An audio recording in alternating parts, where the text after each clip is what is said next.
Adam Green from New York débute sa carrière dans le groupe The Moldy Peaches avec Kimya Dawson, puis c'est solo qu'il poursuit son chemin à partir de 2002. Une petite dizaine d'albums, un album avec Binky Shapiro en prime et puis un premier film, filmé avec un téléphone en 2011. The Wrong Ferrari. Cette année sort Adam Green, Aladdin, réalisation, musique, décor et scénario par Adam Green, qui joue également le rôle d'Aladdin. Il fait jouer dans ce film certains de ses amis artistes. Un album des chansons du film est sorti en parallèle. C'est en réalisant The Wrong Ferrari que vous avez découvert qu'il était possible de combiner art, musique et écriture, que vous décrivez comme votre version de l'alchimie. Pouvez-vous nous expliquer cette façon de travailler sur le scénario, la réalisation, les décors et l'album d'Aladdin? So it's while making the Wrong Ferrari that you discovered it was possible to combine art, writing, music, and you described that as your perfect chemistry. Could you tell us how you work on the scenario, the film directing, and the set of the album, and the album Aladdin? Oh yeah, well, I did kind of find film was a alchemical medium, in the sense that that I could combine all these different kinds of artworks together, and especially with the type of thing where I could make the sets myself, and I was actually inspired to do the set design for Aladdin because of a room I saw at the Pompidou, a room designed by the artist Jean Dubuffet. And it was kind of immersive. You could step into the room and there was these thick black lines that kind of marked the sculptures, and it made me realize that sculptures could look like drawings. So then I set out to try to make Aladdin set in like a sculptural world, like almost like a real life cartoon, where where it looked like that I drew it. Oui, donc effectivement, l'alchimie, c'est le mot qui décrit parfaitement ce qu'il a ressenti. En fait, vraiment, c'est la possibilité de pouvoir créer les décors lui-même qui l'a inspiré. Et il a notamment une influence au centre Beaubourg, à une salle de la Pompidou qui a été faite par Dubuffet, avec une installation, avec une sculpture, des lignes noires épaisses, qui était à la fois une sculpture, mais qui avait l'air d'être une forme de dessin. Et lui, il a voulu créer un espèce de monde de sculpture, comme si c'était un peu un dessin et un univers qu'il a essayé de retranscrire dans le film. Donc un mélange entre réalité et le monde animé. Et alors justement, vous avez cité Dubuffet, vous le citez régulièrement dans les interviews.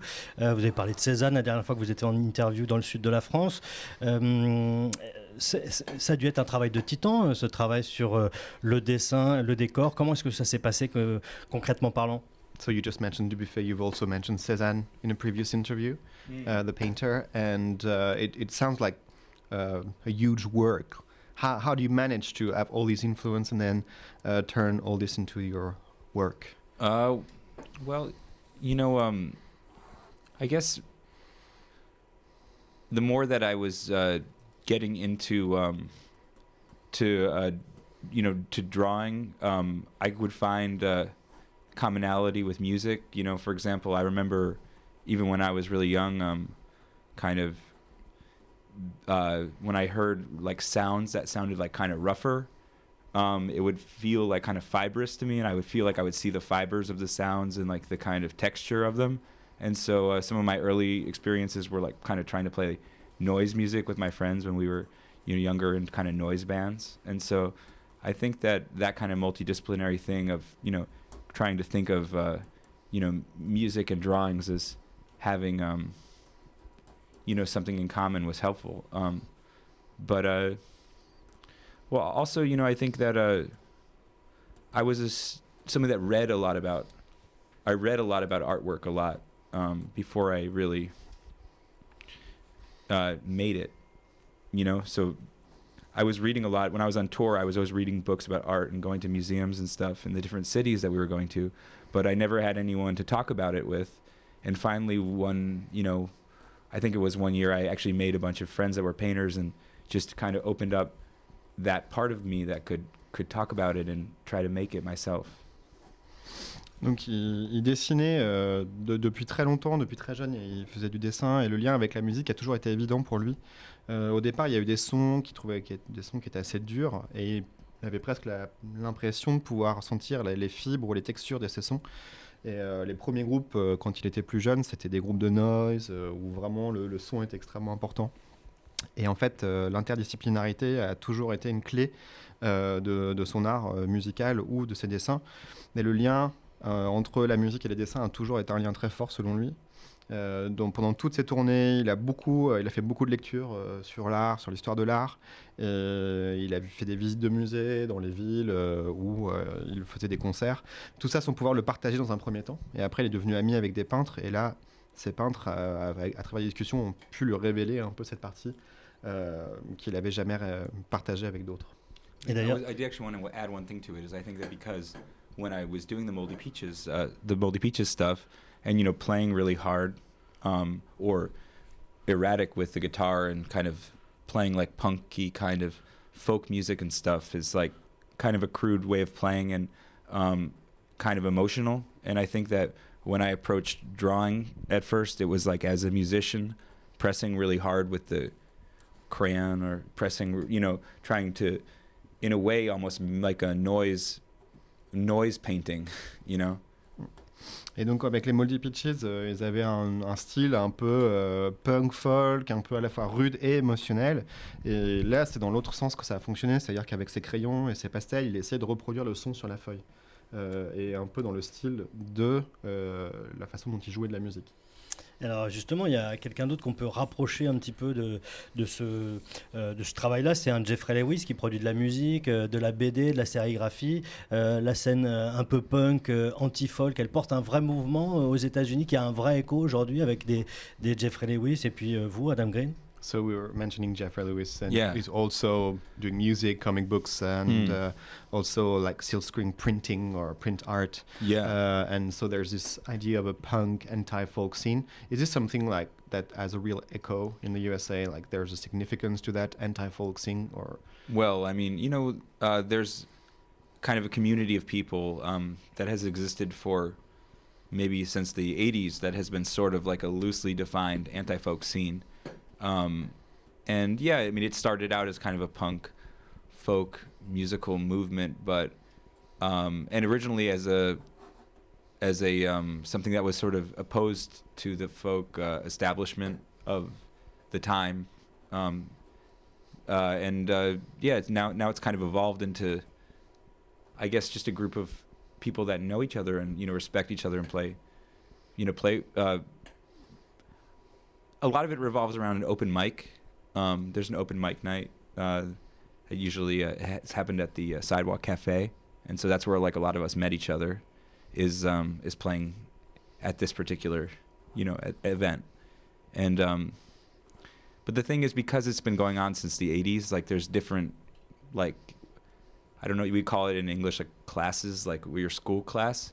So like my particular like class, like when I went through it in like 1999, 2000, 2001, whatever, that was like Jeffrey Lewis, Turner Cody, Doofus, Kimya, Toby Goodshank, Ish Marquez, Diane Cluck, Regina Spektor, like all these people. This was our years. But if you ask somebody who came on 5 years later, it's like completely different bands. It would be like Creaky Boards or like Ching Chong Song or all these bands that like a totally different group of anti-folk things. Donc c'est une communauté anti-folk qui existe depuis les années 80. Et on va dire que c'est une communauté assez vague, c'est-à-dire que c'est des gens qui étaient quand même unis par... Or, I was going to mention Caged Animals is another one that's really, really good. Sorry. Donc, no problem. Donc c'est vraiment, l'idée c'était de réagir à l'establishment folk de folk de l'époque avec un mélange donc entre le punk et le folk. Tout ça a évolué, ces gens ce sont des connaissances maintenant qui se respectent et qui écoutent encore ce que les autres produisent. Au départ, il y a un café qui s'appelle le Sidewalk Café, et il y avait des soirées open mic où on pouvait venir et jouer de la musique, et c'est là où beaucoup se sont rencontrés. Et donc il y a une histoire de trajectoire et de connaissances, et aussi une histoire de génération. C'est-à-dire que lui, la génération 89-90, et donc ils étaient en classe avec d'autres musiciens notamment, et dont les musiciens des Moldy Peaches ou d'autres noms comme Regina Spektor. Je peux pas vous redire tous les noms, mais ceux-là entre autres. Et c'est une conjoncture qui a fait aussi que ces gens-là se sont rencontrés parce qu'ils étaient dans la même classe en quelque sorte, quoi. Donc c'est la même génération, et 5 ans plus tard c'est des autres groupes, et c'est une autre musique qui a été faite, qui est des groupes comme Creaky Boards ou Caged Animals notamment. Votre vision d'Aladin, elle est subversive. Vous frottez la lampe tel un symbole phallique qui imprime des préservatifs et du LSD. Quel message vous souhaitiez véhiculer par le recours à ces codes dans votre film? The vision you have of Aladdin is quite subversive. When you have a sort of phallic symbol that prints out condoms and LSD, what message did you have, and did you want to spread when you were referring to those codes? Well, I mean, I do think that, taking a story like Aladdin and trying to, strip down the myth to like its bare elements, I kind of did find that this story was sort of about like a boy goes into a cave, he finds a penis, and the penis allows him to make whatever he needs to make to become an adult or something. So it seemed like it was a story, I guess, kind of coming of age story. I don't know. So I was trying to work with those symbols, and so I thought, okay, well, like, let's just have the lamp be like even more of a penis, because it seems like it's something in between a penis and a vagina, or like a womb, and so, and the genie, is the root word for genie, it was same root for genius, genesis, generate, all these different things that the lamp and the genie allow him to do. And I felt like that, in a way, like an apt symbol to represent the lamp could be, technologically speaking, a 3D printer, which can print out anything that Aladdin wants. So, but then came the question of like, where would you put all of this stuff if you took a 3D printer and you hooked it up to the internet and you just said like, print out the entire internet, go. Then there'd be no room for it on the planet. So in that sense, it became sort of like a little bit about kind of consumerism, overproduction. I mean, in the idea of maybe like trying to curb our material desires, kind of Aladdin seemed a little bit like a materialist fairy tale at times, like this fairy tale about getting a bunch of stuff for free, unlimited stuff for free, but then I also felt like, on another sense, it was a love story, in that it was almost kind of resulting in Aladdin having to choose love over unlimited material wealth or something. So in that sense, it seemed like a very human story, the element that involves Aladdin and the princess. So, and I wanted to use it to tell the story about my own relationship and the love that I found on planet Earth. Donc en fait, quand il a pris l'histoire d'Aladin, il s'est dit, il faut revenir à l'essentiel, il faut enlever un petit peu tout ce qui est superflu. Et donc lui, il se dit, c'est quoi l'histoire? C'est un garçon qui entre dans une cave et qui trouve quoi? Un pénis, et il joue avec le pénis, et c'est en fait une histoire de passage à l'âge adulte avec toute une série de symboles, le pénis, le vagin ou l'utérus. Et en fait, l'étymologie de génie, c'est aussi l'étymologie de genèse, de générer, et c'est quelque chose qui l'intéressait beaucoup de réfléchir à ça. Et après, le symbole technologique avec l'imprimante 3D, il était tout à fait approprié, parce que l'imprimante 3D, elle vous imprime ce que vous voulez aujourd'hui. Sauf que quand on imprime tout ce qu'on trouve sur Internet avec l'imprimante 3D, où est-ce qu'on peut le mettre? Il n'y a pas la place sur Terre. Donc c'était cette partie-là qui renvoyait au consumérisme, à l'ultra-consommation. Et donc là, le lien avec Aladdin, c'est cette espèce d'idée de tout avoir gratuitement. Lui a un peu fait penser au désir matérialiste de l'homme. Et puis un troisième point, ça serait l'histoire d'amour, qui était quand même que Aladdin choisit l'amour au-dessus, choisit l'amour par rapport à la possibilité d'avoir une richesse matérielle infinie. Donc toute l'histoire d'amour avec la princesse, et que ça, c'est quelque chose qui a été inspiré par sa propre relation à Adam Green, propre histoire d'amour aussi, lui qui a vécu sur la planète Terre. There's a poem by Arthur Rimbaud in one of the Illuminations.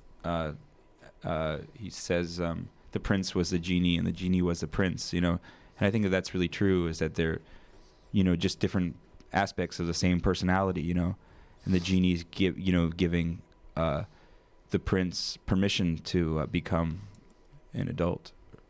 Donc c'est aussi une référence à un poème d'Arthur Rimbaud dans Les Illuminations, où le prince est un génie et le génie est un prince, et qu'il donne la permission d'avoir accès à un autre monde, de devenir adulte. À travers le personnage de Macaulay Culkin, il y a également des références à la corruption, à un autre système économique possible. Les personnages protestent contre la CIA. Alia Shawkat, qui incarne Emily, dit que ce film est un cri pour la paix. C'est ainsi que le public le perçoit, selon vous? So through two characters, you have Macaulay Culkin and Alicia Shawkat. You have references to corruption, to the possibility or the dream of another economic system. You have characters who are protesting against the CIA, and in Alia Shawkat, as Emily says, it's a cry for peace. Do you think that's how the public, the audience, sees the movie? Well, I mean, I don't think that that's exactly the tone of it. I mean, it's a satirical comedy film in certain ways. I mean, so I think that the world that it takes place in is sort of a combination of like New York City and South Park. But you know, like a lot of those kind of scripts, I think you can find that tone as far back as Jari, like writing the Ubu Roy plays, or like, to me, like South Park-ish. You know, but yeah, so I don't think that people will see the movie as like a cry for peace, because I think it's like more of like a sort of like kind of like artistic kind of comedy movie than that, you know. But I did actually feel like watching, well, for example, in our movie, the Sultan, you know, it has a reality show, which when we were filming it was a total joke, but now, you know, with Donald Trump coming up for a nominee here, so you know, we've got potential presidential candidate reality show guy, so it's like already within making it, when that was absurd, it's already happening. So Donc c'est pas exactement le ton de dire que c'est un film qui est engagé pour la paix dans le monde, parce que c'est quand même une comédie, une satire. L'univers qu'il souhaitait créer, c'est un peu New York rencontre South Park, l'univers new-yorkais. Et le ton, il serait plus proche, selon lui, enfin en termes d'inspiration en tout cas, de Jarry et du Bureau. Donc on peut pas dire que ce soit un cri pour la paix, parce que c'est plutôt une comédie, mais en même temps, disant ça, il nous dit qu'il y a une partie avec la télé-réalité dans le film, et qu'aujourd'hui on voit que cette fiction est rattrapée par la réalité et par l'absurde, puisque Trump est à deux doigts de se faire élire au président des États-Unis. Donc c'est quand même aussi l'absurdité qui redevient réalité, qui devient réalité. Dernière question. On avait beaucoup de questions à vous poser, mais donc le temps restant, on va parler du futur. Depuis votre précédent album avec Binky Shapiro, est-ce que vous avez travaillé sur d'autres projets en parallèle d'Aladdin? J'ai cru comprendre que vous aviez créé une ligne de chapeaux. Est-ce que vous avez d'autres projets musicaux ou non? So since your last previous album with Pinky Shapiro and working on Aladdin, do you have other works, other projects that are developing? We heard that you had a line of hats that you were making. Is that true? And do you have also other musical projects? Yeah, I do have a line of hats I've been doing with the Paris-based hat designer Mitch Dulce. She's really incredible, and she has like a little shop in Paris, and it's so we made hats that were inspired by the Aladdin movie. And actually, a lot of them are manufactured. She's Filipina, so a lot of them are manufactured in the Philippines, actually by a tribe from there that does like really amazing beaded work, and they like, you know, bead these really cool you know, ribbons that are based on the art from the Aladdin movie. It's really cool. And I was gonna say. Other projects, yeah. I mean, well, you know, this is sort of the last Aladdin tour that I'm doing, where I'm showing the movie and playing a concert after it. So, and I've been, the movie was a 4-year project, you know, or maybe even longer, like maybe 5 years. do it from the beginning to the end. So I'm looking forward to, you know, when I get back home, kind of regrouping and coming up with something different. But I don't necessarily know what it's going to be. Donc il y a effectivement un projet de chapeau avec une modéliste ou une modiste, je ne sais plus comment on dit, mais qui s'appelle Mitch Dossé, qui travaille à Paris.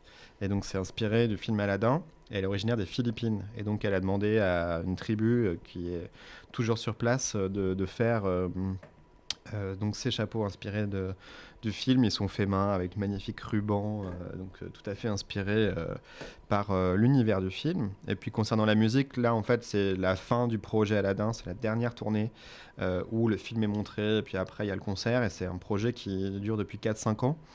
Donc il a aussi hâte de rentrer chez lui et de tourner la page, et c'est pas encore ce qui va venir après, mais en tout cas là il sent qu'il est temps de s'y remettre.